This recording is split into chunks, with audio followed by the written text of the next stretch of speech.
Pick up your gear and open your chests. Throw on your armor and head out on a quest. Hey, hey, it's a brand new day. On the Sword Coast, your allies will help with blades and bows and magic as well. Hey, hey, heroes on their way. Fighting forever against overwhelming odds. Fighting together in favor of multiple gods. Idle champions of the forgotten realms. Idle champions, adventure never ends. Idle champions, get you all out there. Idle champions, you will say it again. Idle champions.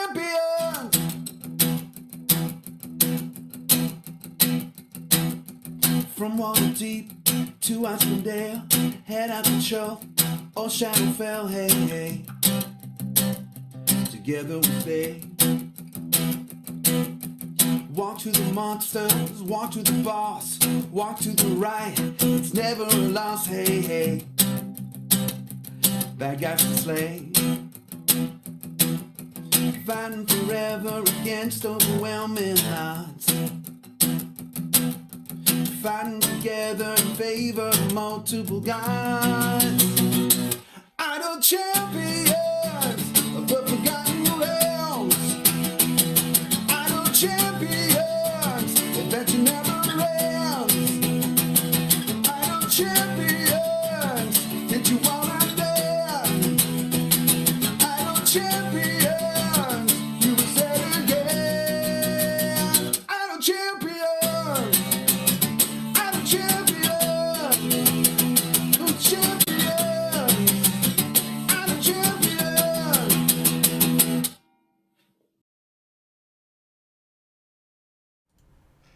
Hello, everybody, and welcome back to another Gaarawarr's Guide, the tutorial show. I am the titular Gaarawarr. I think that's how that works. Hey, everybody.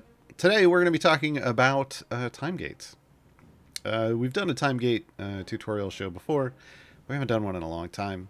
And while the information hasn't necessarily changed, there are lots of new people in the community who probably have lots of questions about time gates, especially as we have a natural one coming up next Friday. Next Friday, and we haven't had one for like a month, and we've had so many people join us in the last month. So we are here for you today to answer all of those questions. With me today, as the mod on duty, or MOD, or mod, as we like to call them, is Trevor. Trevor's in the backstage chat. He's also in the actual chat on the CNE Games account. He'll be pulling your questions for me during the show, because I'll be talking for like an hour or so, maybe less. I don't know. Sometimes more. And then in the second half of the show, we do the questions. But that doesn't mean you have to wait. You can throw them in chat right away. Trevor's good about grabbing them and throwing them in the document over here that I'm looking at. And we will, and I will answer all of those in the second half. I should turn all this off because this isn't a time gate. I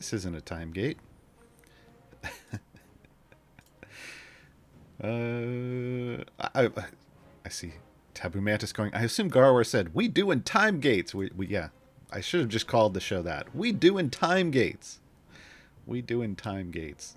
Folks. So, let's just dive in. Let's just dive right in. That way we have more time for questions. Like quick check, yeah. Everything's working. All right. So, if you are new to the game, you will probably have asked questions like, how do I get more champions?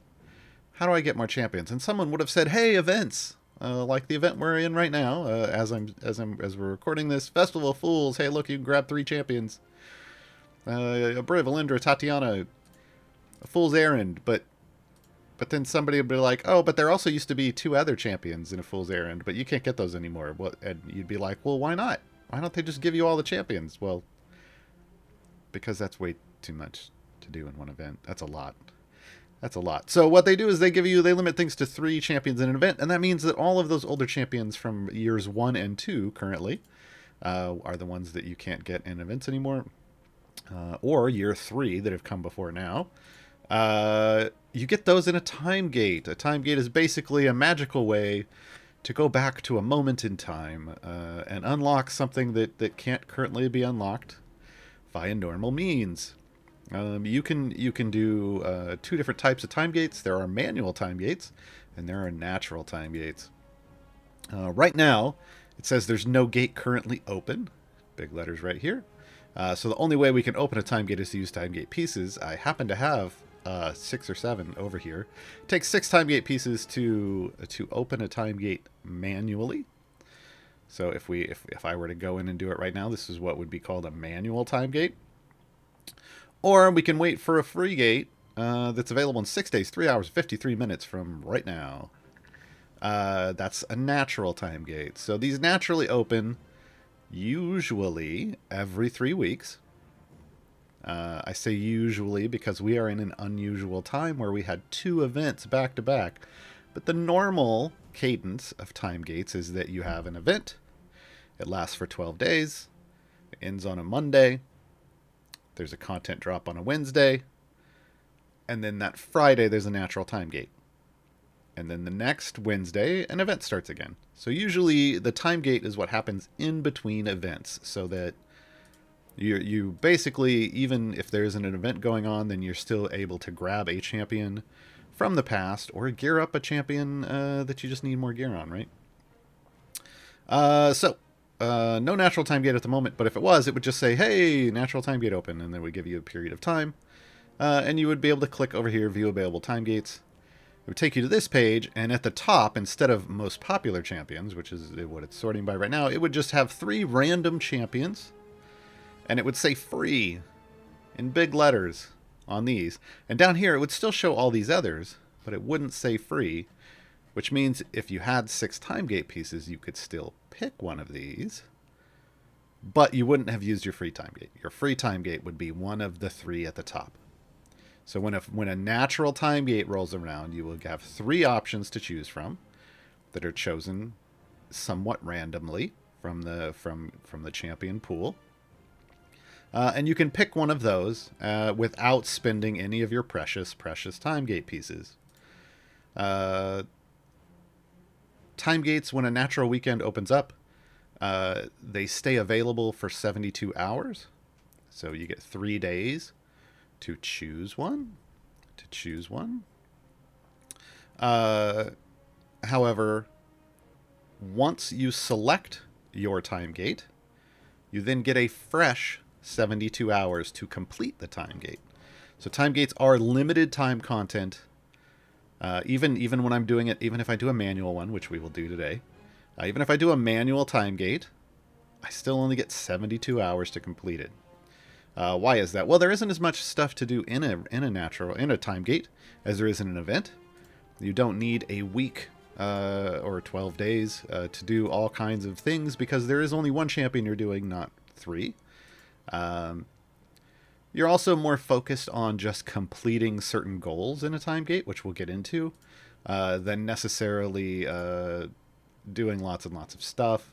You're not waiting like in an event. You have to have event tokens to do things, like we see up here in the top right. You save up, right now you save up penance, and then you get to go do stuff. Well, in a time gate, it's all free. You already paid your admission price. You've got your armband for your rides. You get to go ride the rides. You don't have to pay tickets to get on a ride. Again, in a natural time gate, I can't demonstrate that right now, so I'm just gonna reiterate a couple times. In a natural time gate, the 3 at the top that say free are the ones you want to choose between. You pick one, that's it. Once you complete that champion's time gate, that's it. You don't get to go back and then do the other 2. So when a natural time gate comes up, you have to choose between one of the 3, but you're only going to get one of those 3. If you want to open more time gates, if you want to unlock those other champions, you have to spend time gate pieces. Before we dive into a time gate, let's talk about time gate pieces. Time gate pieces are most of the, like, early on as a brand new player, the only way you're going to get these is loot. They are going to drop off bosses, but it's not like a random chance off all bosses all the time. They have their own internal drop timers. So when you first start off, one will drop off a boss pretty quickly right after you start playing. And then an internal timer happens where one isn't going to drop again for like 5 days. Like it won't even have the chance to drop again for 5 days. So these are not farmable things. You do have to be killing bosses to get one, but once you have one, there's a hidden internal timer that's, you don't have to worry about it for another 5 days. It's just going to happen naturally. As long as you're playing the game in kind of what they expect to be the normal way, where you're constantly killing things and killing bosses and clearing levels, you will accrue time gate pieces. So that means you're going to get roughly one a week. On average, that'll be, like 6 a month. You do need 6 time gate pieces to open a time gate. So when you're brand new, you'll be able to open a manual time gate about once a month. There are ways you can increase your time gate piece accrual.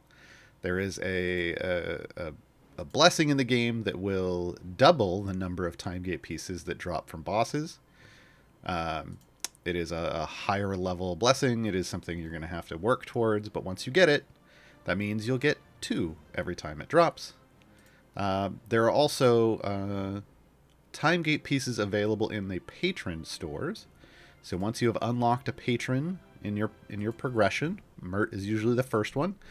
The first thing you usually want to do is earn enough influence with your patron to be able to buy things in their shop, and the first thing you want to start buying every week is a time gate piece. You can buy 1 from each patron. It will take you a while to unlock all of the patrons. There are 4 currently in the game as we're recording this, which means once you get to the point where you can buy those time gate pieces from the patron store every week, you will be able to get 6 time gate pieces a week and run a manual time gate every week. Again, this is progression goals, getting to that point, but you will ramp up your accrual of time gate pieces as you progress in the game. So keep that in mind. It's just early on, they kind of don't want to overwhelm you with getting too many champions at once, because it takes a little while for you to learn how to use each champion. And they don't want to just generally make your brain fry. There's a lot to learn in Idle Champions, and they're trying not to throw too many things at you at once. Okay, so that is how you earn time gate pieces. Again, natural time gates, usually once every 3 weeks in between events. Right now, to explain what's going to happen in this unusual occasion, we have had 2 events back to back, which should mean we will have 2 time gate weekends back to back. I say should mean because the devs are going to do what they want to do. They don't always tell me their plans. We are making assumptions, and by we I mean the royal we, Gaarawarr. I am making assumptions based off past occurrences like this. But usually you're going to see just one sandwiched in between events. Okay, so manual time gates. We come to this time gate list again. Let's go back. This is the normal. This is the time gate banner on the campaign map. In a run, you can see it in a run. You'll click the little arch symbol that's up on the menu at the top left. You won't be able to start one while you're in a run, but you can review time gate things. It will take you to this same menu. For those of you who actually use Fax, proud of you. There's lots of questions, straightforward questions, the things that I'm going to be going over right now, that are available there if you ever forget.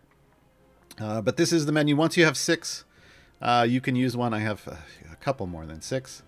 When you get in here, you can you can sort by various things. So this is just all champions. So every event champion that ever arrived, every champion that ever arrived in the game via an event is listed here. including those that are only now available via time gates. In the current system, they don't differentiate that for you. It would be awesome. It would be awesome to have little indicators. Right now, you just kind of have to know that some aren't available and some are. There are guides for that. I might have lists somewhere.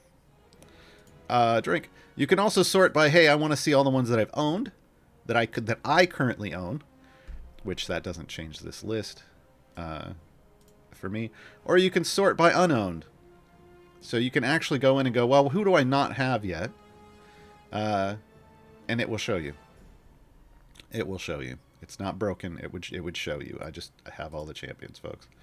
Now you can also sort down here by things like popularity, your average item level on that champion. This is where I should probably leave mine. The time to their event. If we click this, so here's one of the problems. This is showing you what's available right now, like in this event. Well,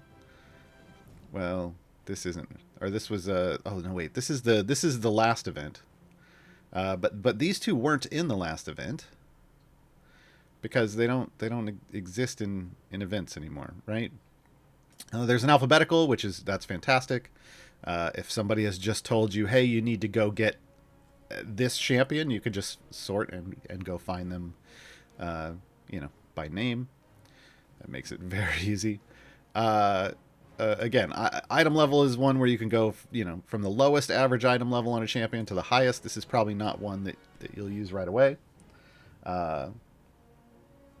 It's more of an in-game thing when you have all the champions and the only thing you're doing is trying to get more gear for them to raise their item levels. Let's talk about popularity for a second. Some people complain about this list.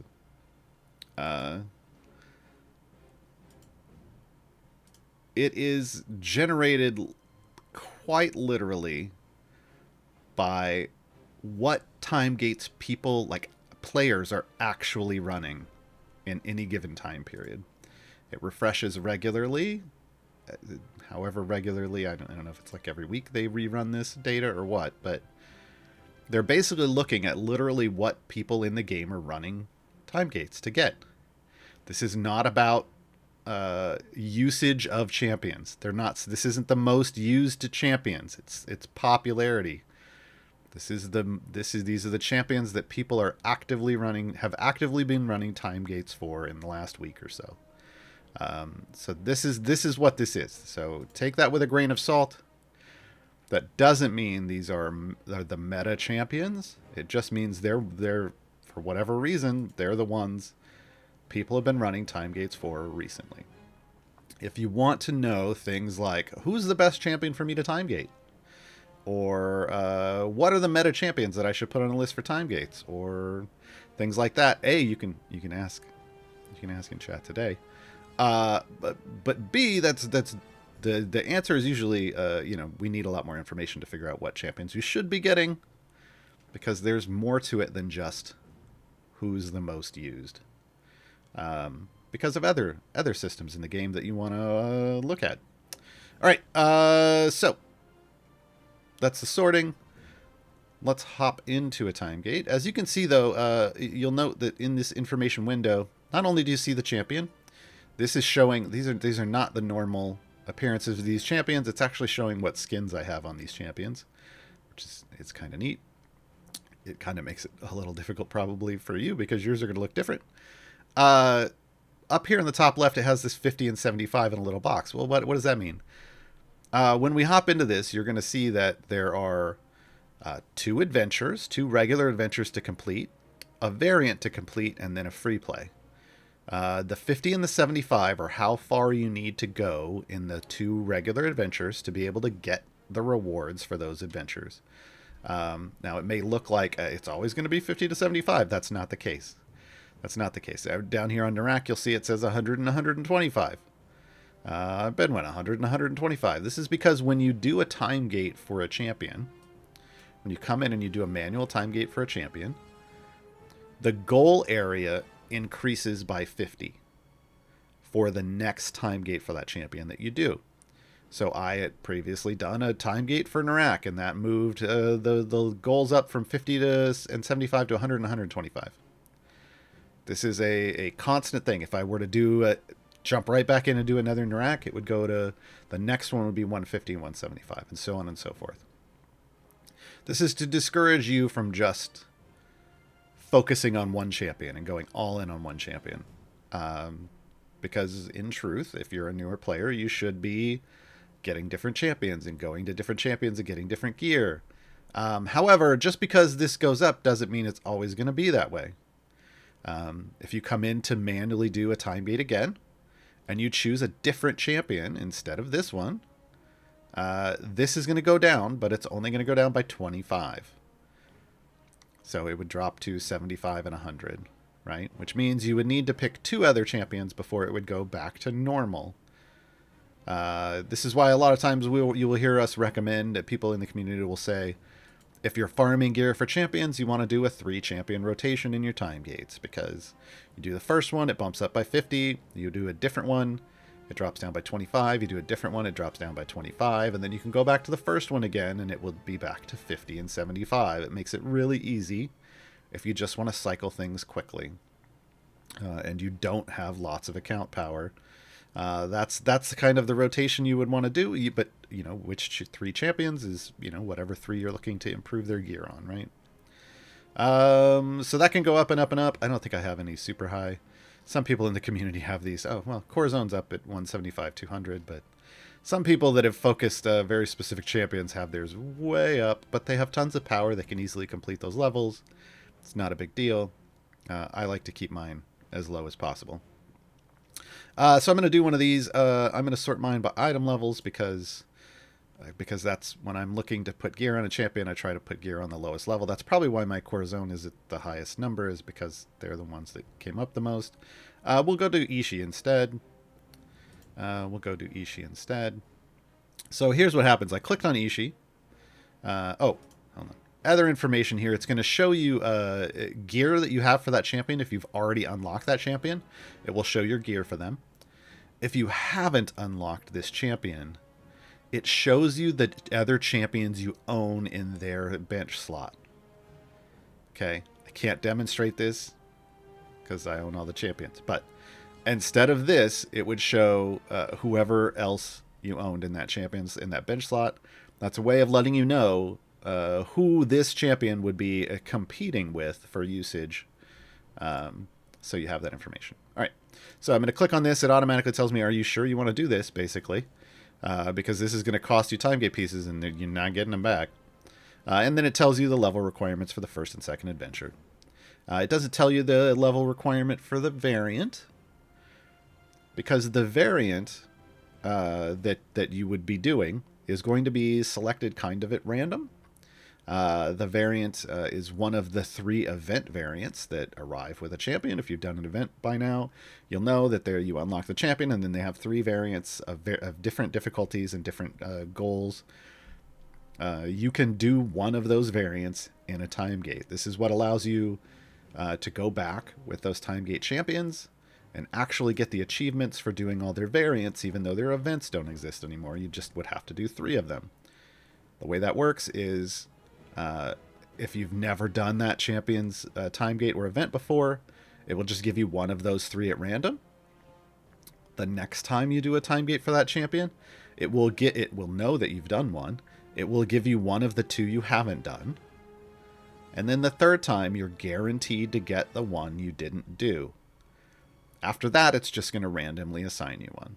But this is how it forces you in. It just works you straight through and lets you get all 3 of them done after 3 time gates. Okay, so we're going to open this. Bada bing, we go to a new screen. You can see it has decremented properly. I've spent 6 time gate pieces. I have no favor. This is Maestra's favor. Maestra is the goddess of magic. She is who is manually doing this. This isn't Maestra. This is one of her followers taking care of this for you. But in here, in the time gates, you will earn Maestra's favor. It's always, no matter what time gate you do, it's always going to be Maestra's favor. Time gate favor is separate and different from event favor.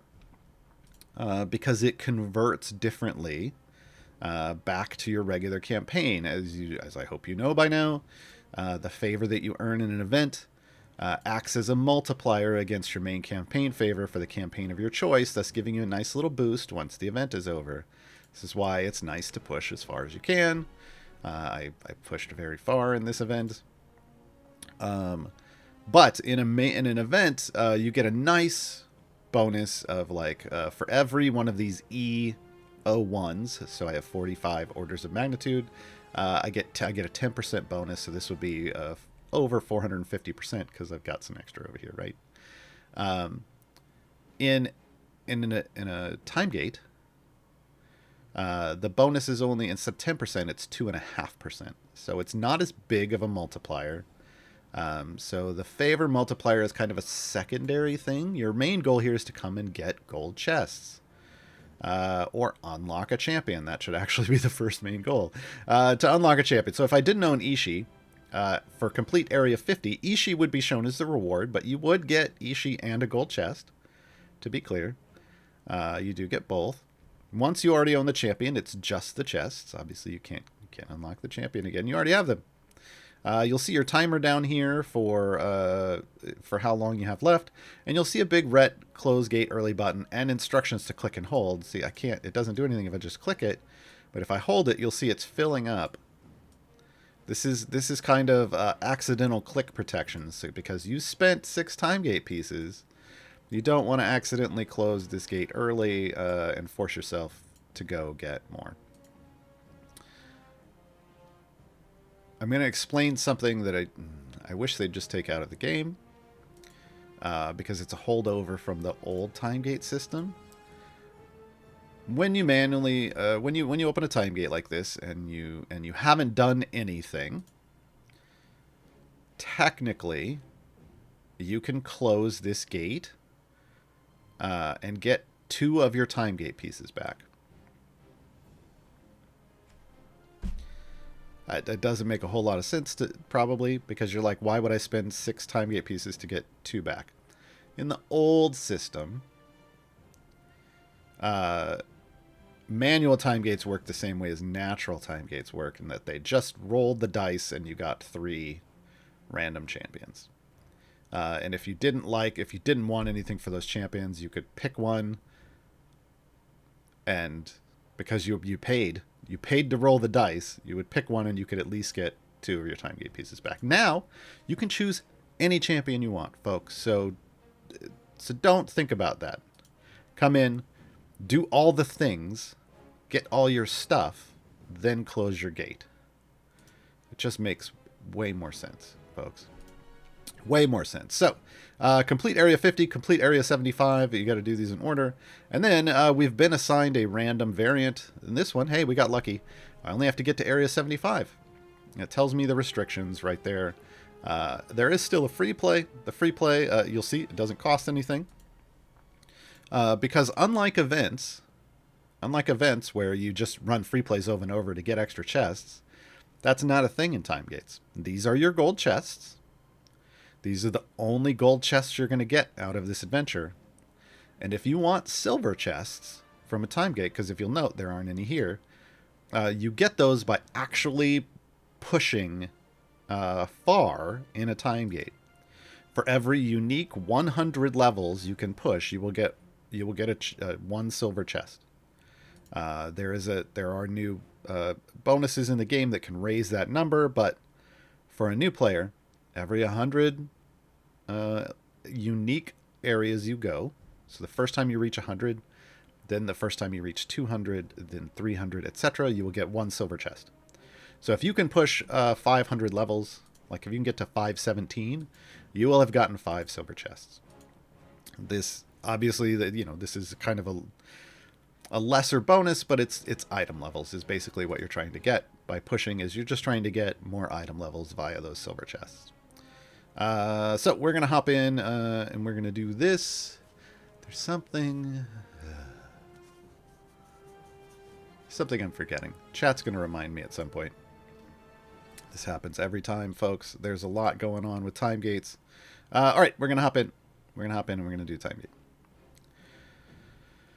So, I'm in. Now, this is exactly like doing an event at this point. You just have to push your adventure, set up your stuff, set up your formation. If you come in, you'll see that this is a unique formation. This was Ishii's event formation. That's when an event happens and they assign each champion a formation. That formation stays even when you're doing it in time gates. It's going to have the same rules. It's going to have the same enemies and bosses as happened in that event. So that if you've done it before, you're going to run into the same situation, but that does mean you can go look up and see, what am I going to deal with in this time gate in a guide somewhere or on a fan site. They have all this information available. I do post individual guides to each champion for event and time gate champions, and all of the information, like the formation, suggested starter formations, and variant information is in those guides, including all of the enemies you're gonna run into. Now, again, complete Area 50 is my goal. That's all I technically have to do. I'm gonna get a gold chest, and I'm gonna get Maestra's Favor, and that's it. This is just like a normal adventure in all senses of the words. I can put in whatever champions I want. I can run speed potions. I can do whatever, right? It's very straightforward from this point on. This is the normal play experience of Idle Champions, right? Nothing's changing from here. Actually, I'll put Jarlaxle in. People are always asking, well, what do you have any tips on running time gates quickly and efficiently? Well, my usual way of running a time gate when I open something up like this is I come into my inventory and I'll throw down some potions.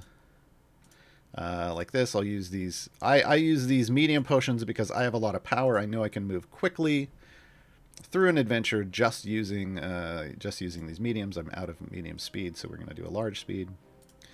And my goal basically is just to get through this adventure as quickly as possible, and get as many.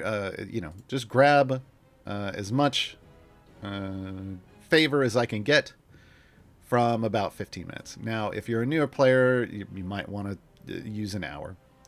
You might want to go with an hour because it's going to take you a little longer. It's a good way to just rush through in this first run. Grab as much as you can. Don't necessarily worry about trying to get all the favor or pushing as deep as possible on your first run. It's really get in and get out, grab enough favor for you to do the next run, right? Because again, your primary goal here is to unlock a champion, and then the secondary goal is to get chests for them. Favor is like, again, the multiplier is so much lower from time gates. I mean, it is a nice little boost, but it's so much lower than time gates that it shouldn't really be your primary objective. I'm just going to throw a bunch of random people in. And this is going to run off for about 15 minutes. Once these potions run out, then I will complete. I will be well past 50, but I won't care how far past 50. Remember, the next goal is going to be 75. I recommend the first push just being quick and dirty and grabbing as much favor as you can while completing your objective. The second adventure, so the one that has the 75 goal, if you're going to push deep for favor or for silver chests because you want to get those unique 100 levels, do it in that one. You will have already earned yourself some favor. It makes the run, that deeper run, quicker and more efficient. So you can get in and out, and that same, like if you throw down an hour chest or hour potions again, you should be able to go even further in that hour to help you get as much as possible. Then, when you get to the third version, like here, let's go back out. Stay open, please.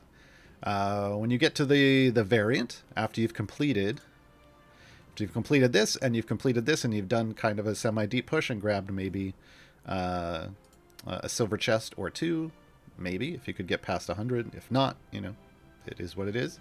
Then you will go and do your variant. Now, the variant in your time gates, you only just want to get to the completion area, and then bail. Once you've completed the 75 or 125 or 175, whatever the goal is, then you just leave. There's no need to try to push further in the variant. unlike in an event where it shows you the difficulty rating of the variant, here you just have to know. You just have to know how much favor you're going to want before you attempt it. They didn't put it in the UI. They didn't even attempt to try to be helpful. I'm sorry. It is what it is. Here's your breakdown. Roughly. You're going to want about EO4 favor.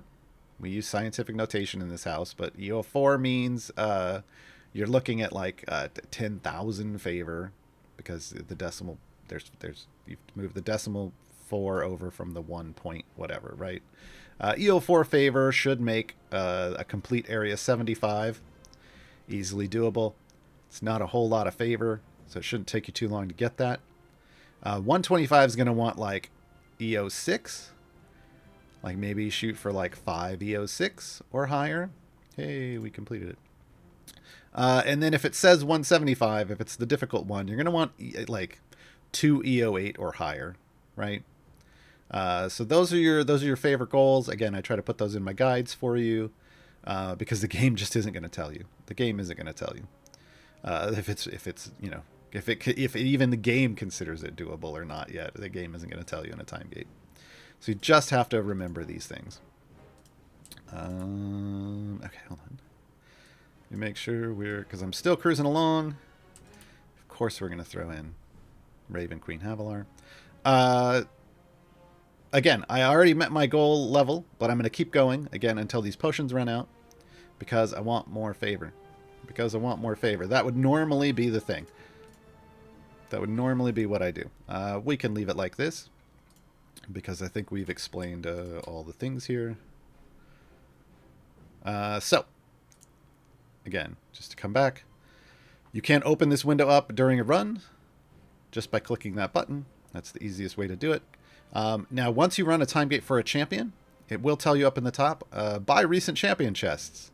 View in store. So you can just go straight up and buy now these chests. These will be available when you're doing a time gate. You can buy, the normal cash packs of things.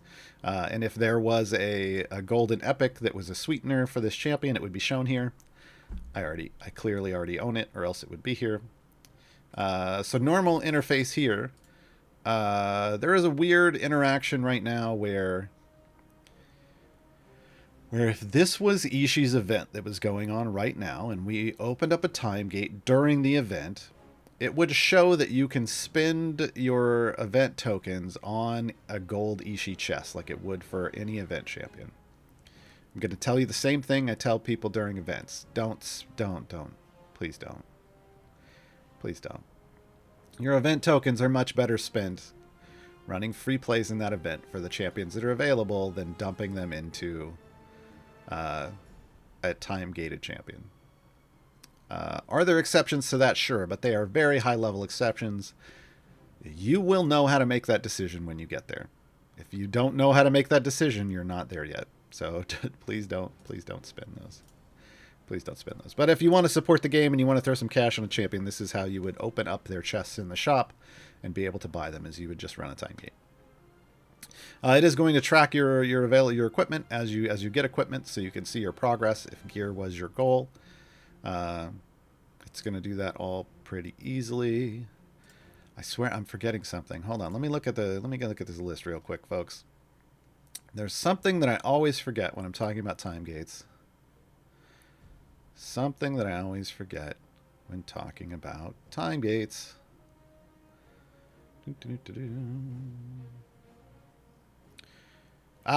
One thing I should remind you is it may not have been apparent when we opened this, but there were a couple grayed out champions. Why? That means they're not available. Why wouldn't they be available? Because they're in the event right now. Because you can go get them in the event right now. So if you open up a time gate during or somewhat near an event, the game's trying to tell you, hey, don't do this because it's coming up. It is a very short grace period. It's a very short grace period. I wish it was a little longer, so you'd know, but yeah. It's usually only like a few days. But that way you're not, accidentally starting a time gate for a champion that's literally available in an event like that's going on or that's about to start. I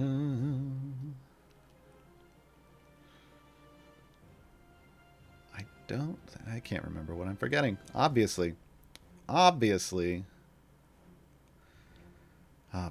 can't remember what I'm forgetting. All right, well, we're just going to have to hope that I remember during the Q&A portion or that someone asks. I don't see it in chat.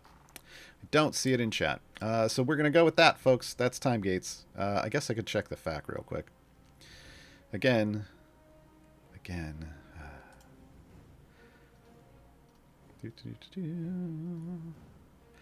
Yes. There's one thing to remind people. When the natural time gate opens next Friday, you're going to get 3 random champions. These 3 random champions are pretty unique to your account. What does that mean? It means it's looking at the champions that you currently own, and it's going to give you at least one that you don't own. Until you own all the champions, there will always be one champion available in the time gate that you don't already own. This way you can always add a new champion to your roster. That is usually the big deal to do early on, adding champions to your roster. However, the other 2 champions could be champions you already have. They could be champions that you already have, that could already have gear, they could already have full epic. It's just going to give you 2 other champions. It might all 3 be something you don't own if you're a brand new player. So you just have to keep that in mind. The way it breaks down is currently, unless they've changed things and not told anyone, currently there are 3 groupings that it is going to select out of for your 3 options.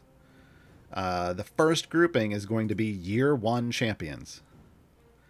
So you are going to be guaranteed to be offered up one of the year 1 champions. There's 17 champions in each year, so you're gonna be offered up one of them. The second grouping is year 2 champions. You're going to be guaranteed to be given a year 2 champion. One of the 17. The third grouping is everyone else. Year 3, year 4, and currently the year 5 that have already arrived. That's the third grouping. Until they change these groupings, that's the breakdown. One's going to be year 1, one's going to be year 2, one's going to be from any of the other things that aren't year 1 and year 2. And again, one of those, you don't know which one, at least one will be guaranteed to be a champion you don't already own. Okay.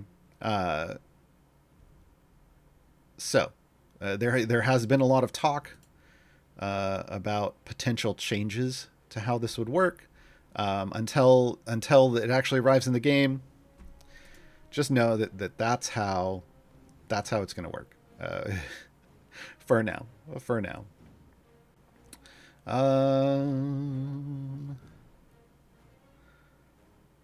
As far as event achievements, even in the fact doesn't tell me what I'm forgetting. As far as event achievements go, there is only one achievement that you can't earn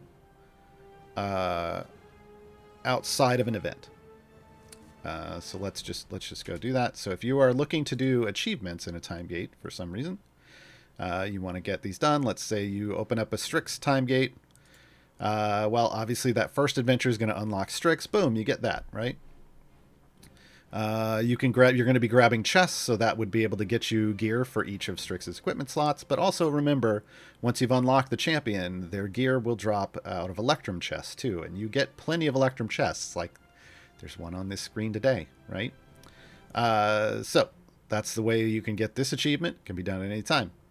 Again, a time gate gives you one of the 3 variants, so you would have to run 3 time gates, which you will do eventually. You don't need to just go in and run 3 Strixes in a row just so you can get a 1% achievement. But patience, Padawan. You'll get there. But you'll be able to get all 3 of them this way. And then you can grab Strix's personal achievement about her ability at any point in time. It doesn't have to be done in the time gate, but you can do it there. You can do it somewhere else. What you can't do are these numbered ones right now. These specifically want you to do this in the event. These aren't attached to a champion. You notice there's no champion's name here. It just says complete this area in a Fool's Errand free play. Well, I know that this says it's a free play, but it doesn't specifically say it's this champion's free play like it does in the event. So you just have to wait for the event to roll around to do those numbered achievements. You'll be able to do them in any champion's free play during an event. Everything else can be done during a time gate or outside of a time gate. Okay. That's going to be it for now. We're going to burn out these potions in the background while we progress and answer questions during the second part of the stream. So we're going to take a short musical interlude. There is no time gate song, folks. The Bardic Inspiration hasn't done a song for time gates yet, and I don't know that they ever will. So instead, we are taking our musical inspiration today from the current Idle Champions Presents. If you have not been following, spoilers, Farida has gone to hell, or has gone to the Shadowfell, it feels like hell to her, to rescue her twin sister Havilar. So we're going to play the Brimstone Angel song. This is the original. Enjoy. I will be back in a few moments to answer all your questions that Trevor... Geez, there's a couple dozen of them that Trevor's already collected. See you shortly. And I met the devil.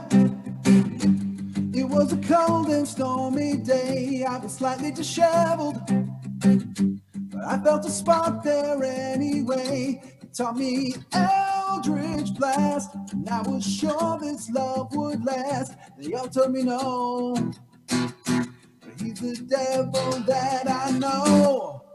But now we're on the road, and we've got so far to go. Brimstone angels bound together, here to run the show. We'll hunt down all your foes, punch them in the nose. Brimstone angels stand together, go, go, go.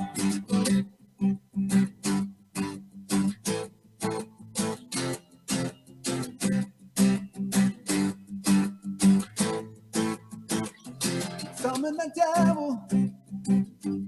It was such a boring day. He wasn't that special. I was glad to walk away.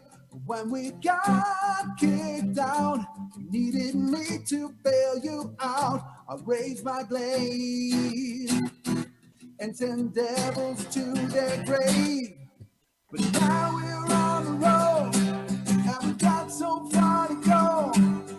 Brimstone angels bind together, here to run the show. We'll hunt down all your foes, punch them in the nose. Brimstone angels stand together, go, go, go. Love someone before we find ourselves. From the mountain peaks to the lowest dungeon dells, I have your back through all of the 9 hells, best of sisters.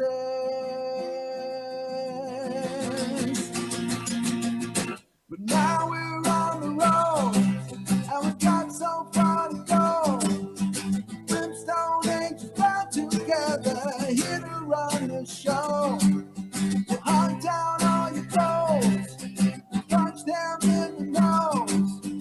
Brimstone angels stand together, go, go, go. Brimstone angels stand together, go, go, go. That is so awesome. I teared up.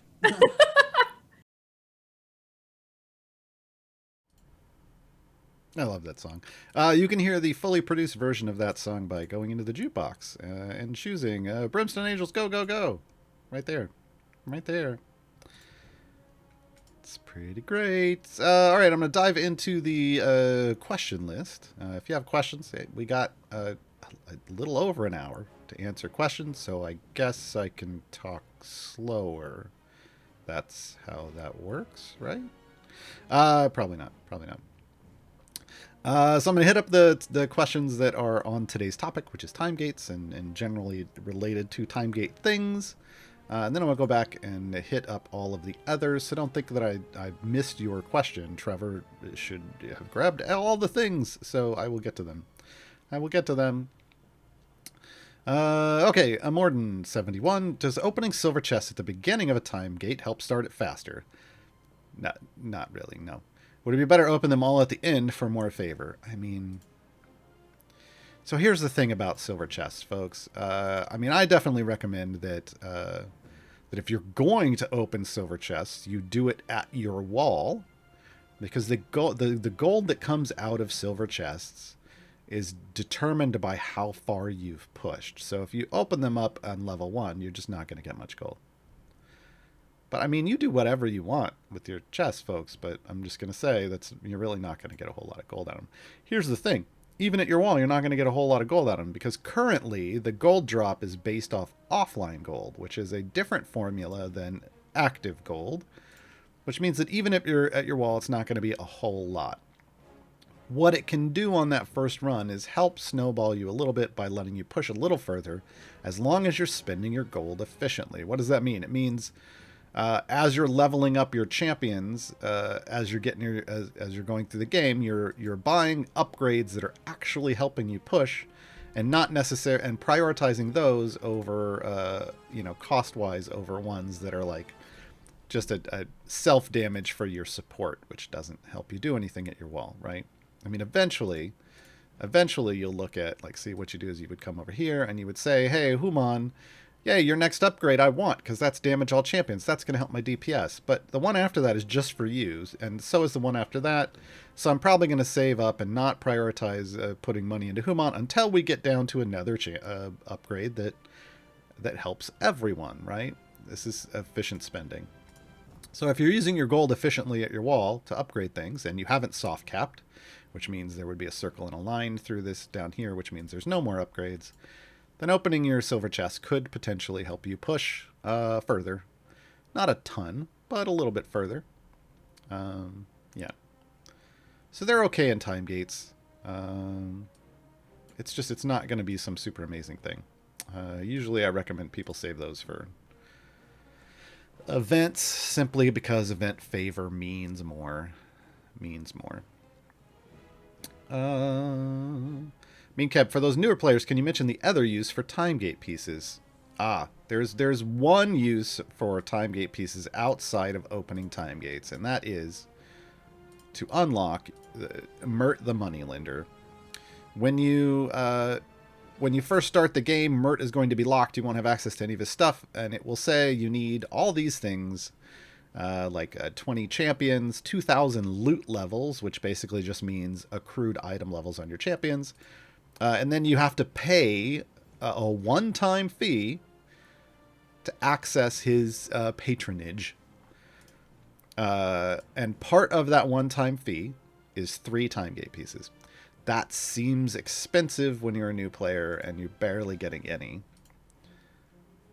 But you want to buy Mert right away.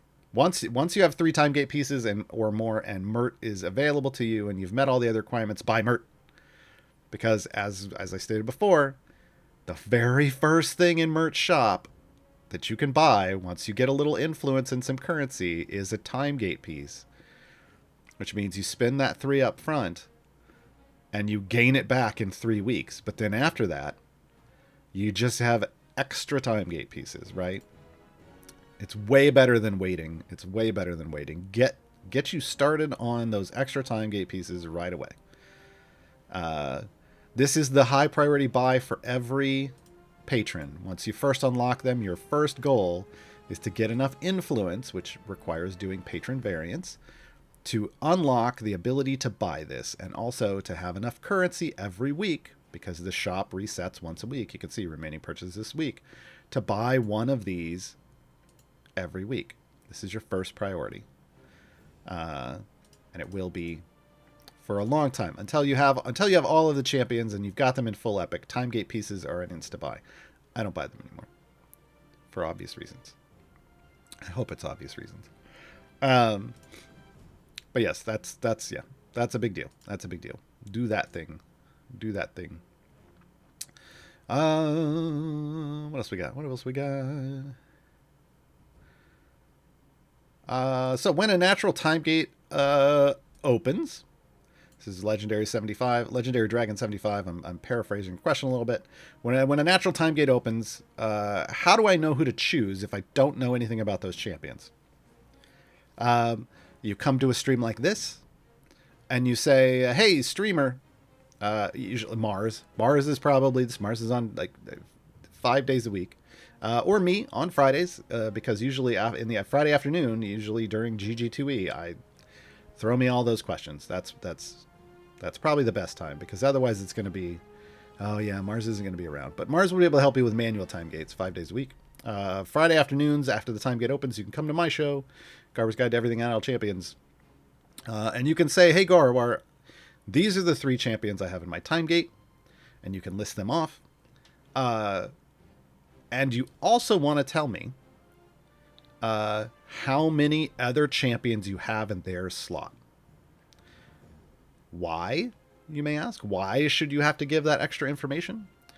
Because when you are a new player, there is more to consider than just which of these champions is the best.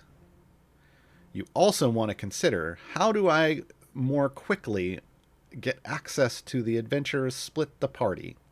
Split the Party is an adventure that unlocks and is only accessible to you once you have 2 champions in every bench slot. And the reward for completing Split the Party is a second party, but also, more importantly, your first Modron core, the Modest Modron core. That Modron core is a big deal. It's a very big deal. It gives you access to automation, more automation than familiars offer, and it gives you access to a large power boost that you can earn by leveling up your Modron core. So you want to get that very quickly, and you want to get started in the leveling process of that. So when a time gate opens, natural time gate opens, and you have those 3 champions, give us those 3 things in chat, and also how many champions you have in each of their slots, and we will be able to then tell you the best possible choice for lots of progression for you in that instance. You can also take these questions to the Discord. There is a hashtag TimeGates channel. If you miss my stream, definitely hit up the Discord. Sometimes people also will post them. There's usually there used to be a thread, a mega thread in the subreddit. So yeah, basically those 3 places, but give us that kind of information. If you already have 2 champions in each slot, let us know which slots need 3, because guess what?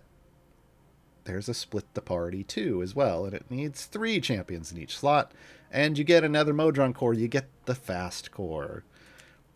So these are the things you're working towards at the beginning, alongside collecting champions to help you do stuff. And we will be able to give you solid decision choices for that kind of stuff. When it comes to manual time gates, because you can just choose any champion, that's going to be more, hey, I have 6 time gate pieces. Here are the bench slots I don't have 2 champions in. Which champions should I choose out of those? That's kind of what you're looking for at first. And then after that, here are the bench slots I don't have 3 champions in, right? I think you're getting the idea. We're going to try to help you get both good champions and progress towards these really strong goals early on.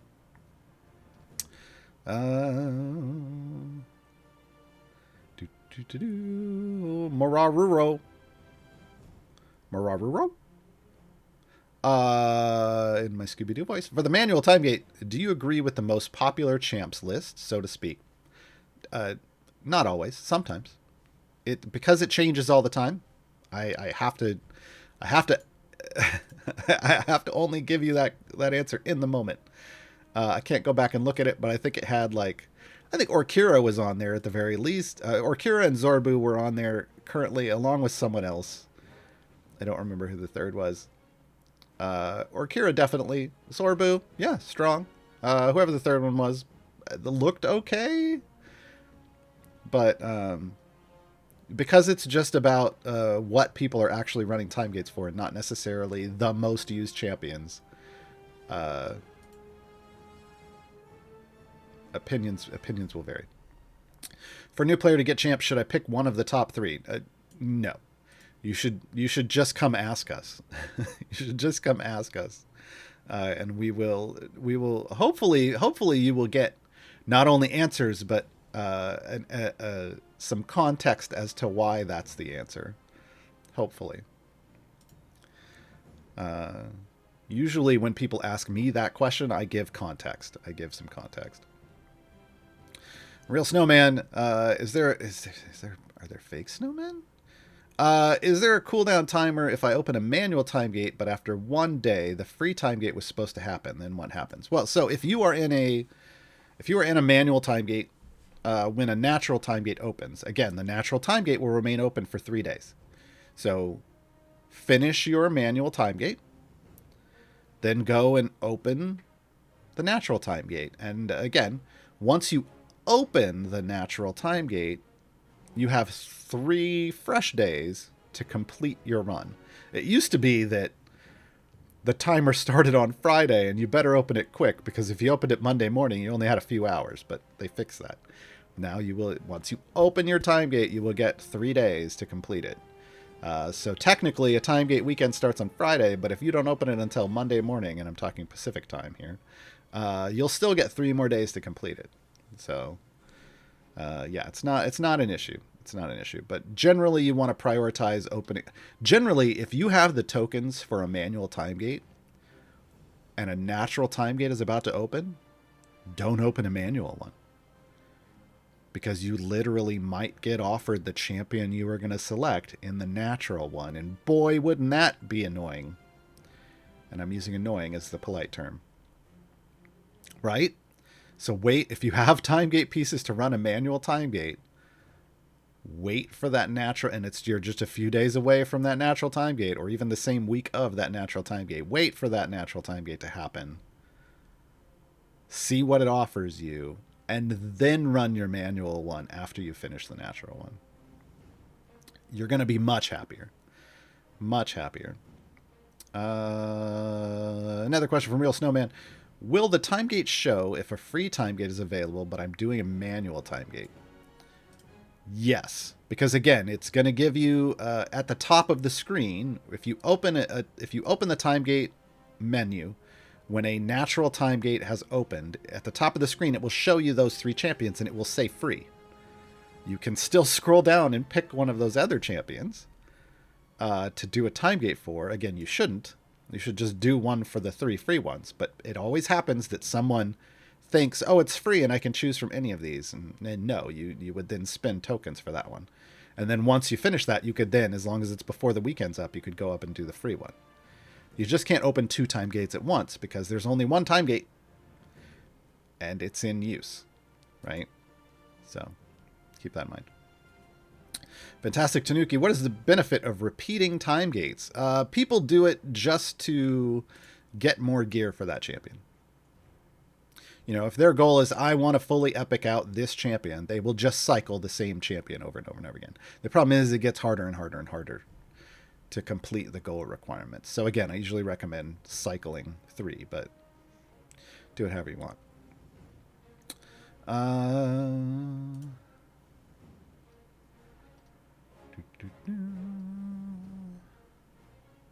Let me see if there are any general questions for... Whoa, that's a lot of blank space. For time gates before I get into some more specific things for people in their specific account.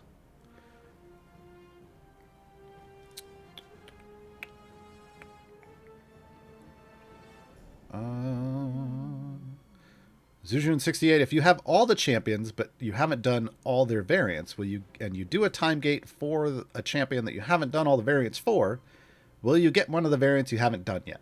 Yes. Yes. Covered that during the guide, but I'm happy to repeat it. It's until you have done all the variants for a champion, you will always be guaranteed one you haven't done when you open a time gate. It's very nice that way. Real Snowman, if I want to do some achievements for event champions from years 1 and 2, then will I be able to do their reach level 175 or other achievement or their like legacy achievements? No, again, you can do those. You just can't do them in a time gate. You have to wait for their related event to come back and do it there. Because again, when you say, will I be able to reach their level 175 or other achievement? It's not theirs.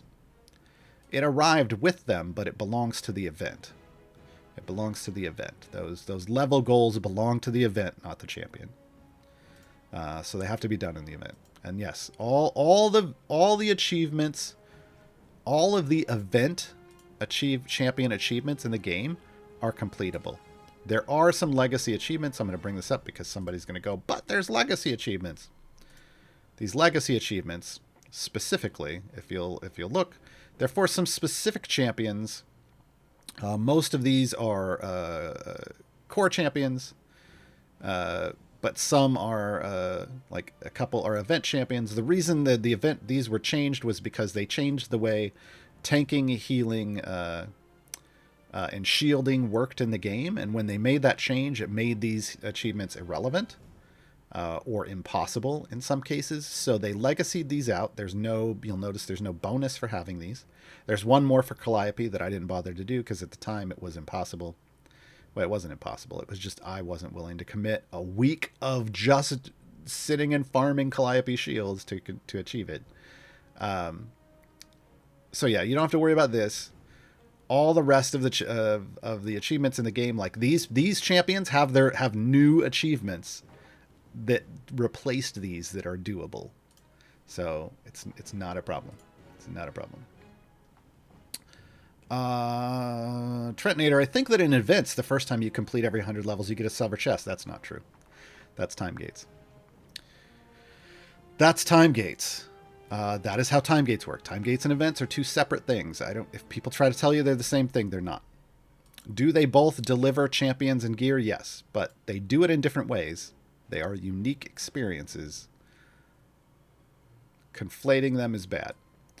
In an event, you just have to complete a free play to 50 and then end and start a new one. You get a random chest, either silver or gold. There's nothing for pushing deep in an event other than favor. It's time gates that give you one every unique 100 levels. Speaking of, we've gone 563 levels, and these all the regular things have worn out. I'm going to complete, but I want to show you first. If I come over here, I was going to say I have 5 Ishii chests. I have 8. So Gaarawarr, how'd you get those extra 3? I want to say it's a new patron perk, right? Yes. Mert has now a tier 7 patron perk. This is not a new player perk, folks. This is more of a mid to end game player perk. Silvery gates, where time gate silver chest drops have a 50% chance of being doubled. So I got 3 double drops, basically. So I got more time gate silvers. But when I complete this now, I will have achieved. See, my reward is the gold chest. It would also show Ishii here if I hadn't actually had Ishii before. And now I can go on to this complete area 175, right? Or complete area 75. Now, obviously, I went to area 500 before. And that was, for my account, that was very easy. For your account, that may not be the case. I should have saved my formation. Jeez, Gaarawarr, you're real bad at this. Sorry, folks. Hold on. I really should have saved my formation. You can tell I don't do Ishii time gates very often. This goes here, this goes here, that goes there. That should work, right? Yeah, that's fine. Okay, and then again, this is how I do it because I know I only need to spend about 15 minutes. I didn't even need to use the health one, but I did anyway. Oops. I have a lot. It's fine. and then it's gonna go for however far. It'll probably get to like 600 or 700, maybe 700, maybe 800. I don't know. All right. Let's see. Another question on time gates. Another question on time gates.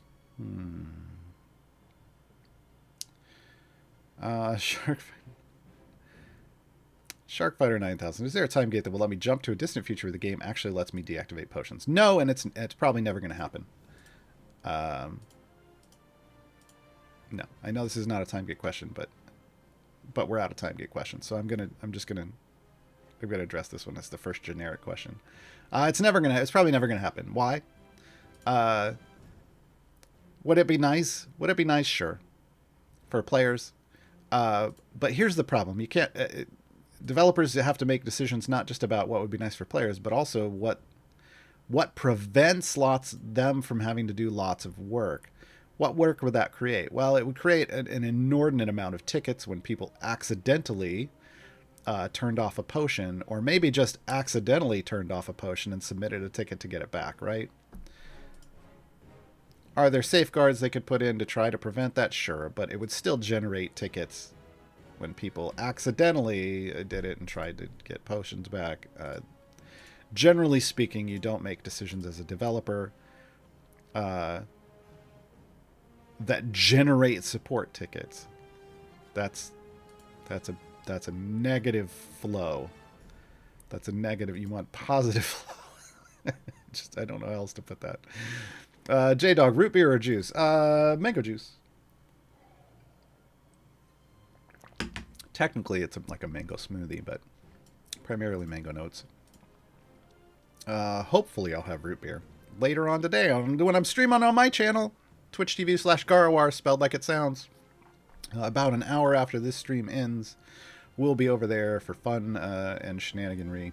Join us. It's a long stream, usually like 4 or 5 hours, so it's a good time. Rantra, coming back to the general questions. If I want to use Krull in slot 6, what are my other best options for DPS? Whoever your best options for DPS are. Here's the thing. Krull is DPS agnostic. What does that mean? It means he really doesn't care. He really doesn't care. Is there an exception to this? Yes. Yes. There are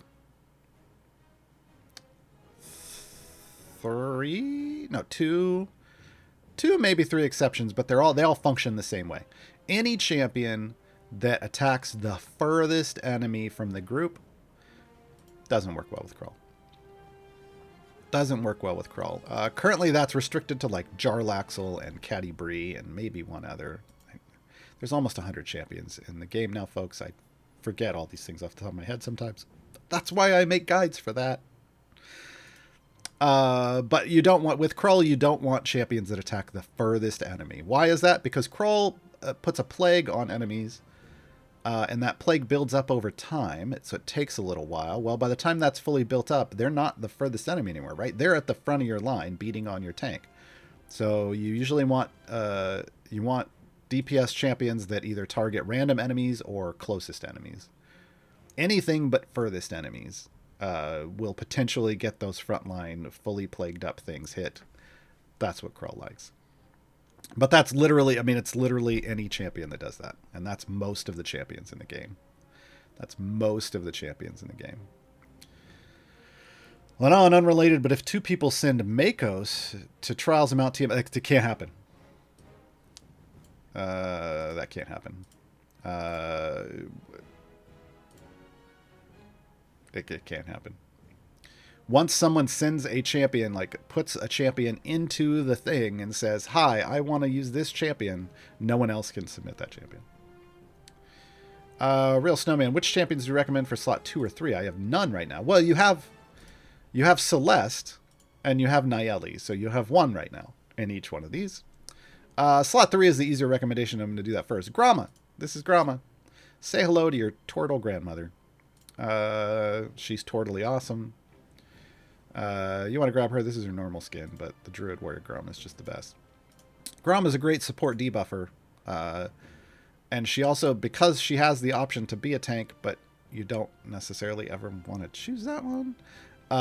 She's actually a unique tank in the sense that she gets all of her health regardless, and shares it with you. So she's just cool like that. So she's a great option in slot 3. That's usually my go-to. Otherwise, Omen would be the second like new player champion. But Grom is really going to help you push super far. Omen helps you with gold. He's got a buff, but Grom is the greatest. And in that I mean she's just a wonderful champion.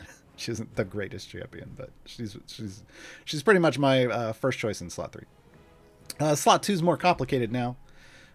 Whittle has been added. Whittle is a speed champion and a buffer and a fast attack, like helps you attack faster, which is pretty great. So she's currently probably my first recommendation. Just know that Regis, Dinar, and Talon all put in work in slot 2. So any of these 4 champions are going to get you to good places. Any of those 4 champions. Nameless. Patron chests only drop gear for the champions available for that patron. Correct. If I use a feat that makes a champion available for that patron, will this make the gear available for them as well? Yes. That's a great way to, like, if you already have epics on every champion that is available for a patron, but then you have a champion that isn't in full epic yet, and a feat will make them available, guess what? You're funneling those epics onto that one champion. Otherwise, it's gonna throw them into the pool, or remove them if you remove the feat. But yeah, that's the way it works. It's a fun little interaction. Squeegood, not a time gate related question, that's fine, but related to the conversation. The current Festival of Fools event has a tanks a lot variant. Characters die as soon as the screen loads. How do I complete it? I've got a guide for that. The first thing I'm going to recommend, though, is that you shut your game down and restart it. Why? Because they hotfixed that variant. It is not as difficult as it used to be. When it first came out, apparently they got a decimal point in the wrong place or something like that. Because when it first came out, it did 50% of your base health and damage at level 1, and the number went up from there and just would destroy you if you didn't do it in a very specific way, which I made a guide for. Now it does a much smaller amount of damage. Yeah, they had coded in 50, as J-Dog pointed out, they had coded in 50% when it was supposed to be 0.5. And that's a lot. That's a lot of a difference. So please restart your client. I mean, in general, my advice is restart your client every day, at a minimum every day. So it was doing a lot more damage. It is not anymore. But I have a guide for that if you're having troubles. The key to beating it before is the same, generally speaking, as it is now, and that's use a lot of tanks. Hence the name Tanks a Lot. You have, this is a Tatiana variant, but you should have unlocked Briv before that, and you can put in, and you'll also have Nieli, so Nieli in Devotion spec, Briv in his healing spec, like go with the flow, Tatiana in whatever spec is appropriate, Tyrell in Wild Shape, and then Archon and whatever spec you want. Those are the 5 tanks you have available as a brand new player. If you have any other tanks available, throw them in. Basically ramping up your health and then popping in health potions, as well as clairvoyance potions, which are the gold find. So heroism and clairvoyance will help you level up your champions to the point where they're sharing their health and thus allow you to progress further. That's really the problem. If you get to a level where you're dying instantly and you have all those tanks out, the problem is you just haven't upgraded them enough, and you're just going to have to go back to the prior level and farm a lot of gold. This is why we recommend when you go, before you do a variant, you make sure it shows as green and says difficulty easy, because then you at least have a solid amount of favor to try to complete it. If you tried it before that, you might be screwed. Yeah. J-Dog, don't you have an Epic account that doesn't own all the champions? Yeah, but I don't. Here's the problem. If I tried to do this with that account and then people started asking me questions about things about champions that I don't have, then I don't have it available. I don't have that information available to me. And there's a hack that Mars uses for switching between his Epic and his Steam account, but I don't. It's not easy. I mean, it's okay, but it's I don't do that here. I just stick to this account. Nameless, is it better / easier to farm favor in an event or a free play in the campaign? These are two different things. I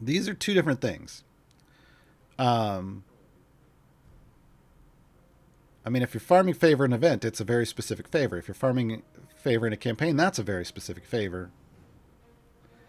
Those are two different favors.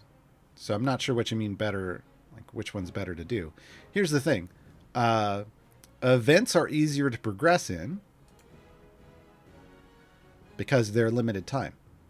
So usually you can push farther and get more favor than you ever have in an event versus a campaign. However, you don't just take that favor and add it to the campaign of your choice. Again, it goes through a little bit of math and becomes a multiplier on the campaign of your choice. So you don't just get to take, if you get E15 favor and in a regular campaign you only have like E8 somewhere, you're not adding E15. That E15 it becomes a multiplier of 10% per order of magnitude, which means you get 150% multiplied against your main campaign to get a total, and then you add that 150% to the total, which means you'd end up, still in the E08 to E9 range, right? It's not additive, it's multiplicative. Is where I'm going with that. So your question, and I mean, yes, technically it is easier to farm favor in an event, but that's not necessarily what matters based off what it seems like you're trying to ask with that question. Squeak Good coming back again. We already answered this. So yeah, there was another follow-up to Tanks a Lot. But again, Tanks a Lot, it was a difficult variant. It wasn't the most difficult variant they've ever had. Artemis Entreri's infamous assassin is the most difficult new player variant in the event variant in the game. Because it requires lots of favor and power, and new players don't usually have that. Otherwise, it requires lots of time, efficient spending of your gold, and lots of specific types of farming, and specific types of formation building that aren't normal. Again, I've got a guide for that. That's one of the Artemis Entreri's infamous assassin is the only event variant I've made a specific guide for. That should tell you how difficult that event variant is. Tanks a Lot. I just added notes into the thing. It's not as difficult. It was rough, but it's not as difficult, especially now. Look, you could have done it before. You could have done it when it was outrageous. It would have just taken a lot of farming. Now it should be a breeze, comparatively speaking. Devil Crayon, I currently have Nayeli and Artemis for slot 3. What are the top options to timegate for? Grama in slot 3. Mororo, should I get a champion that I like, or should I get one in order to have 2 champions in a slot so that I rush getting the core first? First and foremost, you do you. It's your game. Play it however you want. But because you asked, 2 in a slot. 2 in a slot, get that core. It's just a big deal for your overall long-term progression. It's just a very big deal. Taboo Mantis, I missed Whittle's event. Is she really that good for me to grab her in a time gate, or just wait for her to come around again next year? If you're looking to add more speed champions to your roster, if you already have enough pushing champions and you want speed champions now, Whittle is a great get and should be prioritized in your speed champion pickup group. But if you're still at the point where you're looking for meta pushing champions, Some people might like her for that, but I would probably prioritize other people before that. Foolish Genius 89. Which Timegate variants are the good Zorbu ones? You've talked about birds before. I have a list in my Zorbu guide. You're going to have to go there because I don't keep that in my memory to be able to recall at any point in time. That's why I wrote it down in the guide. It may not even include all of them, but it has some examples. Basically, you're looking for things that when you kill them, they fall down and they get back up again after 5 seconds. You don't even need an event variant for that anymore. There's now in Waterdeep a variant called Twilight Twist. So go do the twist. Go do the twist in Waterdeep and farm up. You can farm up undead there at least. Birds is specifically for beasts, like the birds one. I don't even remember who that was for, but it's just endless amounts of birds.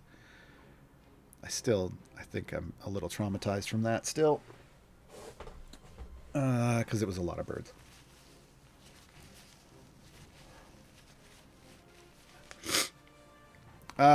Mika 14, second champ for slot 10. Whew.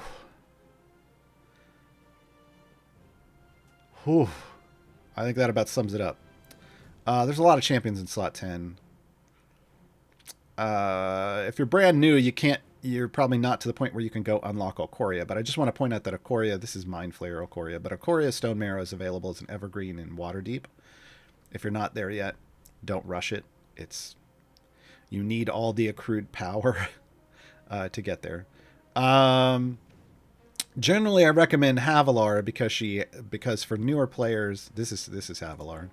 By the way, normally she would look like she has all the skins. Normally she would look like this. This is Frida's twin sister. Normally she would look like this. Havilar has a speed mechanic that works in Mad Wizard, which is like the starter speed gem grind level. So normally I recommend Havilar. That being said, Yorvin has been an interesting addition to the game. I don't know how you would prioritize him, though. Some people do enjoy him. Eliwick has a kind of a feast or famine thing where either she's really good or she's really bad randomly on any given run. If you have good luck with her, great. But otherwise, the rest of the champions are okay. A couple are not okay. Rosie's not okay. Don't timegate Rosie. Currently, the last champion you should timegate for is Rosie Beestinger. I say that sadly because I love Rosie Beestinger, but and then Wolfgar probably isn't too high a priority. The others you can make use of, but there isn't like a standout after Tyrell. Tyrell's just really good, to be quite frank. Foolish Genius, am I correctly remembering on Dev Insights the reason Krond was on the popular list is because of like one person? There is a person in the game who timegates Krond all the time. Also, though, Krond is kind of an end game, like a high level DPS. I say end game DPS because he needs a very set group of champions. You're building formation specifically around him, but he also needs lots of item levels. He scales very well with item levels. So people at end game like to kind of go all in on that as an option. But it's definitely driven by like one major person and then him speaking the good word of Krond to everybody else, which is great. I mean, it's always great when there's like one person who really knows a champion inside and out. So yeah. JJR 2404. Any ideas on how to deal with the Lost in the Deep quest? Hold on. I'm gonna be honest. This is gonna be what, a variant with unique rules, and there's hundreds of variants and hundreds of variants in the game. Hold on. I don't even know what it is off the top of my head. Oh, okay. This is just early on in the Sword Coast. Gotcha. Okay. Every 25 areas, another bench slot is lost and unavailable for use.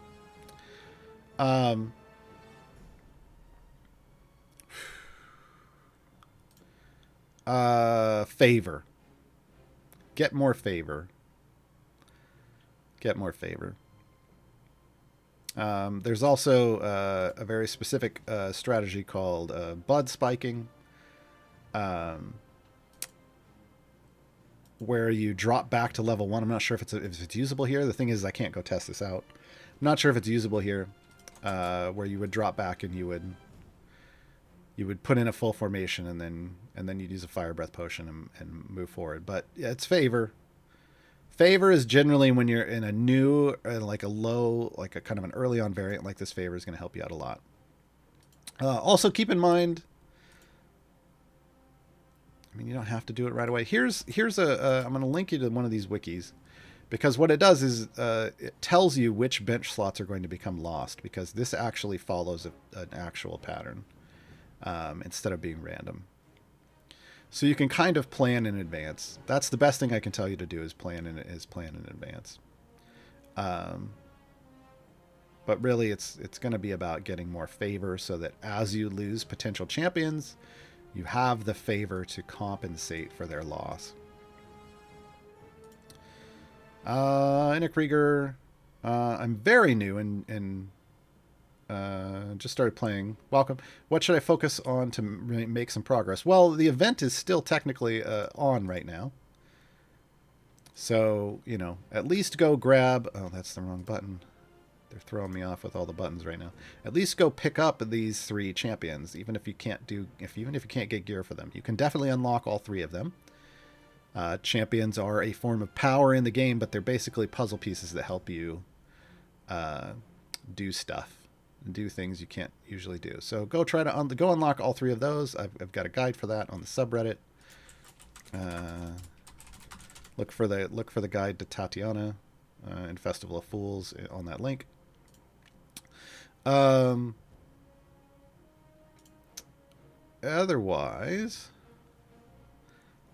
you're probably going to want to hit up one of my other guides there, which is my new player reference. It's going to give you a milestone progression system that people have given me good feedback on. And it's going to link other guides that are going to help explain the different parts of the game to you as you get to them, instead of trying to overwhelm yourself by learning everything at once. That's probably the best advice I can give, is just to learn a little bit as you go, as you need it. Because you don't need all the knowledge right away. Midnick, how many free play levels can I clear to keep earning chests? Oh, are we talking about time gates? In a time gate, it's just you get 1 chest every unique 100 levels. Technically, I think the cap is currently 2,000. So if you could get that far, then you could get that far, but usually it's just, look, you grab whatever's easily to do. Like, I could have stopped at 784 back there, but I'm like, nah, I know I got enough power around here somewhere. That I could probably get to 800, and I'm just going to go ahead and get to 800, because why not? And what I'm going to do is I'm going to move this back here. I'm going to put an Orkira in. So you grab what you can easily grab, and then, you don't try to push it for silver chests. If it was gold chests, sure. But it's not. Even if there was a chance at a gold chest drop, but it's not. It's just silver chests. Flamebeard, since we're all watching Briv do his Briv thing right now, I know we still get gems from skip stages, but we also get the gold? No, because you didn't kill anything. Look, you get what came out of the boss bag when you skip a boss stage, but you literally didn't kill anything, so you don't get any of the gold from that level. And it shouldn't matter. It doesn't matter anyway, to be quite frank and to be blunt about it. It doesn't matter, because you should be able to get gold on the next level, or the next one he lands on, or the next one after that. And it's more efficient to get gold on the higher levels than the lower levels anyway, because you get more of it. So yeah.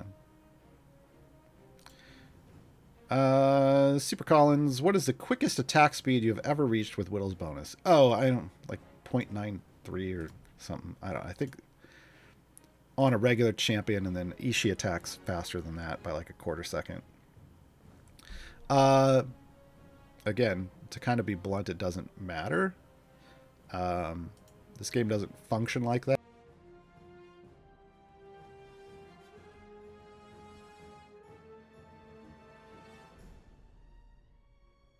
Ooh, allergies. This game doesn't... some games really are all about attack speed being the biggest thing. Attack speed's okay. But power, straight up power is what this game wants. Attack speed will help you with chewing through an armored boss or a segmented health thing faster. And that's nice. It'll help you apply debuffs, like on-hit debuffs faster, which is nice. But it isn't like the end-all be-all. So sacrificing pushing power for attack speed isn't a thing you want to do. You can create some shenanigans where you see super fast attacks. It's always going, no matter what the number says, though, the fastest you're going to functionally attack is however long the attack animation takes to cycle. That is a fixed length in the game. It doesn't speed up based off your attack speed. The only thing that speeds up is how long is the delay. The delay in between it going a full rotation and then starting a new one goes down, but it can only ever get to 0 and just be in a constant cycle. Anything faster than that doesn't matter. And they don't tell us what the animation speed is. Cluj Devil, I feel like I'm in trouble whenever a Char is unavailable for some reason. What other multi-target or segment boss killer DPS would you recommend? Hitch is a great hidden DPS. Hitch is over here in the Delana slot or the Human slot, based off how you want to refer to it as. Hitch is a support champion, but he actually has really good DPS scaling, and he's a multi-hit champion. So he's fantastic. Farida.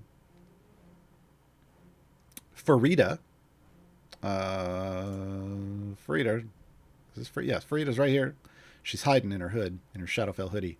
Farida's a multi-attack champion that I enjoy. So when I want somebody that isn't a Shara, if I don't have a Shara available, I tend to go for one of those two. Oh, jeez. Thanks for the note, Trevor, but I'm gonna dive in anyway. Boach, does anyone have a good tier list for early game champions to invest into? Oh, I bet you opened up a can of worms in chat. Which of the starter or free ones are worth investing into? I'm not sure what you mean investing into. Here's the thing. When you first start, you get 12 core champions, and then the very next thing you should do is you should open up the main menu and you should sign up for the newsletter, and that gets you Hitch. Just in case you don't have Hitch. I was just talking about Hitch. That's how you get Hitch. The way you power them up is just by spending your gems on silver chests at first, and then gold chests, or regular ones out of the store, out of the gem store. And you can't really focus them or anything. I mean, I guess you could dump blacksmithing contracts on. But those champions don't have, like, you can't go dump cash on any specific champion that way, because they don't have named chests, right? Only event champions and time gate champions have named chests. Otherwise, you're just generically buying gold chests out of the shop. They might have a starter pack or something that you could go with. And in those cases, really, it's I can't necessarily tell you which is the best financial decision to make, because everyone has a different subjective worth to their disposable income, because everyone has different levels of disposable income. Yes, I know money is a fixed value, but I mean, like, if I earn $1 million a month and you earn $1,000 a month, subjectively, my disposable income, like there's less value to $1 to me. Like it just doesn't matter anymore, right? That's where I'm going with. So it's kind of up to you if you're talking about cash. Otherwise, good champions, again, like I was talking about earlier, it's not necessarily always about picking the best champion from your time. No, deep plays. From your time gate. It's also about picking something that's going to help you get overall progress towards goals like split the party. So it's a very... if somebody just put out a list... time gates, our tier lists are... I hate tier lists. Someone probably shared that with you. I tried to make some for a while because I hated them so much. I was going to be like, okay, well, look, I hate them, but people are always asking, so I'm just going to go make some that aren't as subjective as the ones that I can't stand. And people gave me so much grief about it that I stopped. So I'm not the person to ask about tier lists. Are there some out there? Probably. Are they updated? I don't know that I've seen any show up recently. And because I hate tier lists, I don't know if anybody's actively updating any tier list out there. So again, usually the best option for you is to ask questions in chat, either this chat or in Discord, or even just posting on the subreddit. Yeah, that's going to be good. Sailor Suzaku, which of Baylot's 50,000 gem feats should one get first? I don't know. Hold on. I'm assuming those are going to be the purple ones. So this is Generous Gin by 80%. That one. That one. Generous Gin is the strongest ability Baloth has, and it's the thing that makes Baloth incredibly amazing at deep pushing. It is a manual play thing. Deep pushing with Baloth, you have to set up your Gin stacks, but this is the bonus that you're setting up, so that would be it. I have Morbid Excitement, but I'm not super excited about it. I don't use it. And obviously I haven't gone for the gold find. So yeah, Generous Gin, as you can see, these are the only feats I run on Baloth. Gaarawarr's tier list. S through E, whatever you want, it's your game. I mean, that's not what I was going with when I was making that tier list, but it's where I am now. Just because stop yelling at me about a subjective list when you don't like my subjective choices. Optimus SE, trying to save as many bounty contracts as I can for the next champion release. Which, if either, drop more bounty contracts, silver or gold chests? Gold. They only come out of gold chests. That I can recall.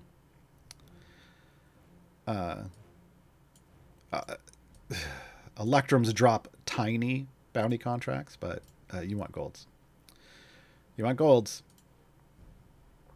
I'm going to see this. I see this in chat. I'm going to grab it right now. Where do I enter the free chest code? You come into the shop right here, and then up here to unlock a locked chest. Boom. You copy paste it in here. There's a change down here button if you need to switch between 12 and 16 characters. But that's where it goes. Squeegood, your guides are great. Thank you. I'm glad they helped you. There's a skin for Havilar for polymorphed kobold. Yep. Does this turn her race into kobold? Nope, because it's a polymorph. She doesn't actually become a kobold. It's just a magical effect. Small tanks would be nice. Yeah. In fact, there is one. She's called Lazaps. There she is in her power armor. She's from Eberron, but she now exists in the Forgotten Realms. She came to the Forgotten Realms for some reason.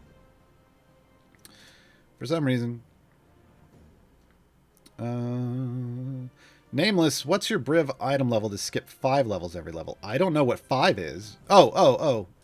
So the way this works is I am skipping 5. I was skipping 4 levels, which meant I was going from level 1 to level 6 to level 11. That's a 4-skip Briv, to be clear. That's Golden Theodinorax 3626. So this is the Epic Golden 3626 is the item level target you need there. 3-skip is 1626.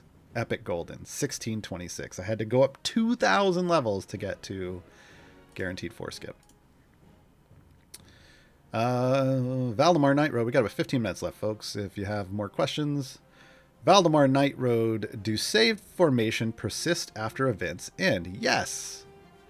And then you can access them in the next year's event, although they're probably outdated by that point in time. Or you can access them in a time gate. Guess what? I do have saved formations here for Ishii's time gate. It's just they make no sense. Because these are, I don't even know what these terms mean. I've changed. I know what this one means. I know what Azaka Make It Rain means, but I don't know what these were for. I really have no idea what these were for. I have made my terminology more consistent. I need to just delete these. I have made my terminology more consistent. This isn't even valid anymore, but it's a good place to start. So yeah, they'll hang around forever. They don't go away unless you delete them. They don't go away unless you delete them. Just remember, next year you're probably going to want to update it. The meta may have changed. 18 plus champions from now. Because there's 17 event champions in a given year, plus they add evergreens, so at least one a year, so that you're at least going to have 18 champions by the time you do Briv's event again.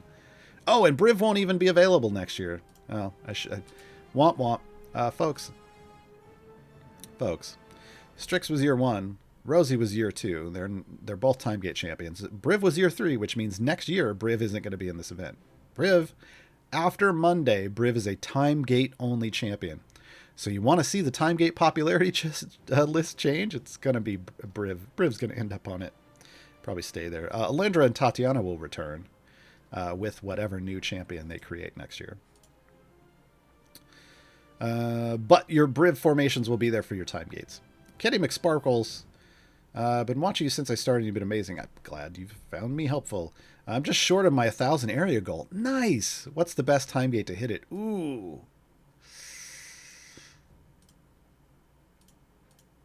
Not anyone that's related to this event. Not anyone related to Festival of Fools. You don't want the Frost Giant. I'm gonna say,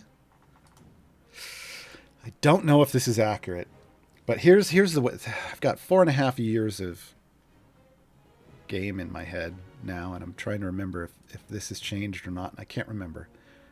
The way they initially started time gate or events, they were very easy at first, and then as every new event, they started making them harder and harder. So, off the top of my head, I'm going to say High Harvest Tide.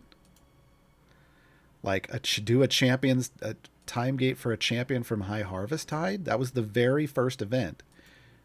It should be the easiest. What I mean by easiest is there shouldn't be any armored bosses unless they added them in a later year. Because armor was something they created later to make. Like, segmented health and armor were things they created later to make, armor specifically, to make things harder in an event. Because events were too easy. And I don't know if they went back and then added armor to everything. I don't think so. But you're going to want to go look at, you're just going to want to look up champions. Like they'll have their event free play, and then see if it says, like, armor or not. But I would think High Harvest Tide. Real Snowman, how do you unlock the feats which have a gold chest icon? You open gold chests. Sounds straightforward, but that's the answer. If you go to look at a champion, oh no, I've unlocked them all. I was gonna say I'll go look at Tatiana, but no, I have them all already. If it shows a gold chest icon next to it, it means they only come out of gold chests. That's regular gold chests. So that's these regular gold chests that you just buy with gems. Those contain feats. It's a 1 in 25 chance that a feat will drop for you.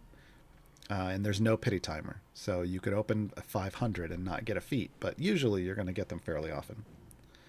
Grumman says High Harvest Tide has 1 hit based and no armored. So yeah, go High Harvest Tide. Do you have a plan to do a feats Q&A sometime in the future? Because there's no FAQ in-game that I know of. I have done that already. Will we revisit it?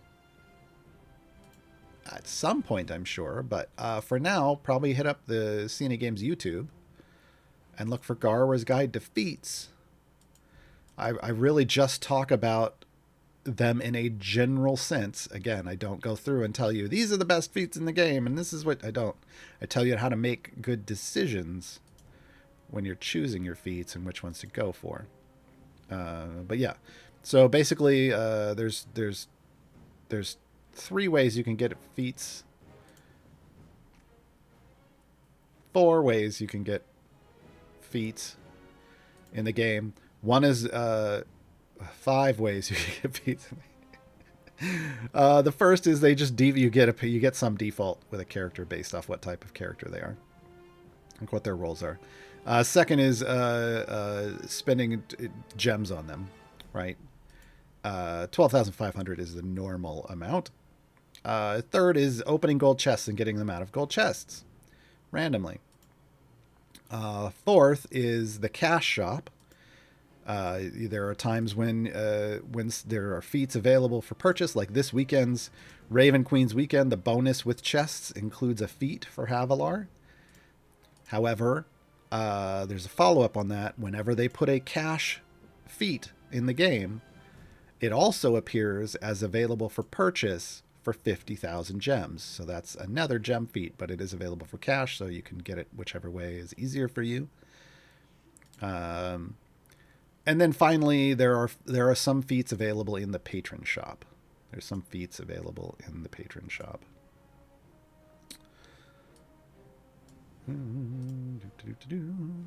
Chaos, I just started the game at the start of the week. Welcome. I don't have any alternate champions for slot 1. What's your thoughts on Deacon? He's been my favorite since Neverwinter Nights. I've got Deacon in right now. He's in his Red Dragon Disciple skin. But yeah, I got Deacon in right now. Deacon's a fantastic starter speed champion. I mean, I use him all the time, but I specifically say starter speed champion because Deacon's speed effect is just there as long as you're killing things quickly. It's there. Confidence in the boss. So when he has fewer than 6 stacks of Story of Doom, it increases how fast enemies will run into the field and die to your weapons. And he doesn't have an item for that. There's a feat, but it's just there's no item, so there's no item investment, so it makes him a great starter speed champion. So yeah, if you like Deacon, you're not going to go wrong with Deacon. I will also say probably the current favorite in slot 1 is Orkira. She's still, even after her fix / nerf, she's still the queen of debuffs in the game. So lots of progress for you available. Pushing progress available with Orkira. But Deacon is the speed champion, the go-to speed champion in slot 1.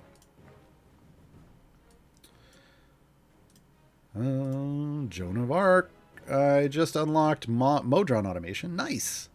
Looking at Split the Party 2, it says I only need 2 champions in each slot. That's a bug. It's you need 2 extras, so you need 3 champions in every slot for Split the Party 2. I don't know why it would say 2.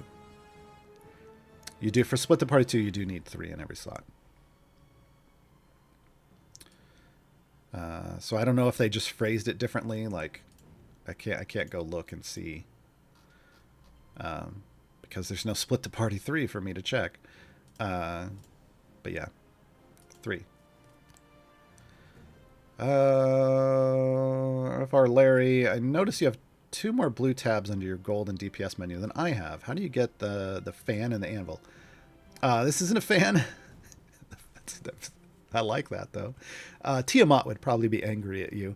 This is the symbol of Tiamat, goddess of evil dragons. This is the Trials of Mount Tiamat button. And this is the forge button. So these will appear for you once you have gained access to this end-game content. This is end-game content. To access Trials of Mount Tiamat, you have to have completed the Baldur's Gate Descent into Avernus as storyline adventure. Not all the variants, just the storyline adventure all the way through, and complete the last adventure. I believe it's Elturel's Last Stand, off the top of my head. And then you will gain access to an adventure that lets you, the Mad God, arguably should have been called the Mad Goddess, but whatever. That then lets you go compete in the trials and create legendary items in the Forge. Until then, they don't put the buttons there because they wouldn't do anything. They'd just be like, "You can't do this yet. You can't do this yet." That's all of our questions that I have in the document. Shout out to Trevor for grabbing all of those today, and for putting up with my pre-show backstage joke. It was pretty bad, folks. You know my very interesting sense of humor. Yep. Your question, I don't know. My question, I don't know. What was your question? I answered all the ones that Trevor put in my document. Sometimes people ask questions and they're not necessarily game related, and the moderators know that's not what we're here for. So maybe it got left off. I don't know. I don't know what the question was. But this will be the last stream for this week on the CNE Games channel. I mean, okay, hold on, we'll get to that. CNE Games streams will return on Monday.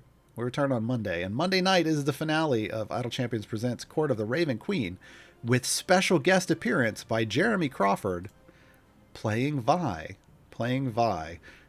Jeremy usually is the DM playing Vi as an NPC, so this is the first time that I'm aware of. We'll get to see Jeremy playing Vi as an actual player character in a campaign, which is going to be pretty awesome. Yeah, I get it, Trevor. For me, though, if you want to hang out with me some more today, in about an hour, you can head over to my stream where we play games. I need time to get lunch and prep dinner. Hopefully I can get all of that done in an hour. Because I'm thinking, hold on. No, yeah, I could probably do that. So in about an hour-ish, maybe an hour 15 minutes. And we will do the thing. Yeah, that's it. So we're going to head out again because there aren't Time Gate songs. We're going to continue our homage to Idle Champions Presents. We're going to go out with My Sweet Raven Queen, the song about a very real love between Orcus and the Raven Queen. It's totally canon, 100%. Because we heard it on Champions of Lore, and they don't tell us anything that isn't true D&D canon on that show. See you later, folks.